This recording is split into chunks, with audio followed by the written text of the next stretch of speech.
In the 1920s, designers at the Baldwin Locomotive Works set out to create a decapod which would be suitable for heavier freight service on lighter tracks. Baldwin built 22 similar locomotives to this common design, delivering them to 6 different railroads, with most going to the seaboard. This small class of locomotives would likely be just a footnote in history, except that there are several survivors today. By far the most famous of these has called the Strasburg Railroad home since 1967. Baldwin built number 90 for the Great Western Railway in 1924. There on the foothills of the Rockies, she spent 4 decades hauling freight, primarily sugar beets, as the largest and most powerful locomotive on the line. Although always designed as a freight locomotive, by the 1950s, the Great Western began using 90 on occasional passenger excursions, a harbinger of things to come. Although a locomotive well adapted to hauling 50-car freight trains in Colorado would seem an unlikely fit for passenger excursions in the farmlands of Pennsylvania, number 90 has proven to be a perfect fit. Just as 90 has been good to her new home, so too have her owners been good to her. Since 90's arrival, the Strasburg has developed the facility, staff, and reputation known worldwide as a leader in steam preservation and operation.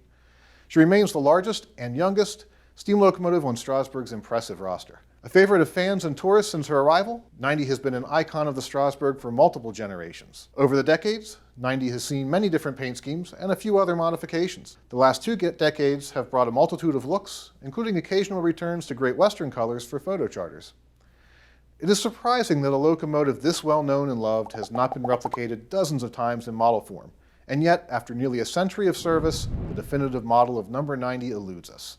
Until now.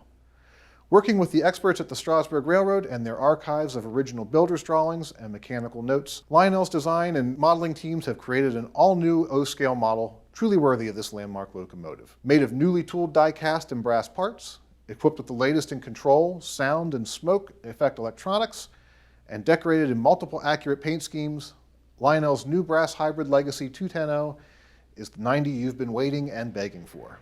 Features of this all-new model include a new die-cast frame and cab, brass boiler, tender, and details, multiple detail variations depicting different eras and owners, legacy and Bluetooth control, including Lionel voice control through the Lion Chief app, fan-driven stack smoke and whistle steam effect, legacy rail sounds, including road number specific crew talk, and special Strasburg announcements, LED headlight, reverse light, tab light, firebox flicker, and bicolor class lights. Electro coupler on tender with optional non-scale coupler for front pilot operation. This first release of the model will depict the decapod in its most modern and earliest appearances, including as-delivered versions for the Great Western and other roads, and contemporary paint schemes on the Strasburg.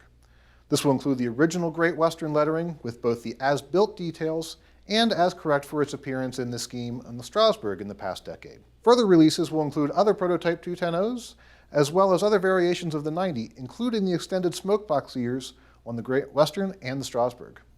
Matching passenger equipment will also be available. For a full list of decorated options and features, see Lionel.com. And to experience the sights, sounds, smells, and feel of the legend herself, make tracks to the Strasburg Railroad and relive history this summer.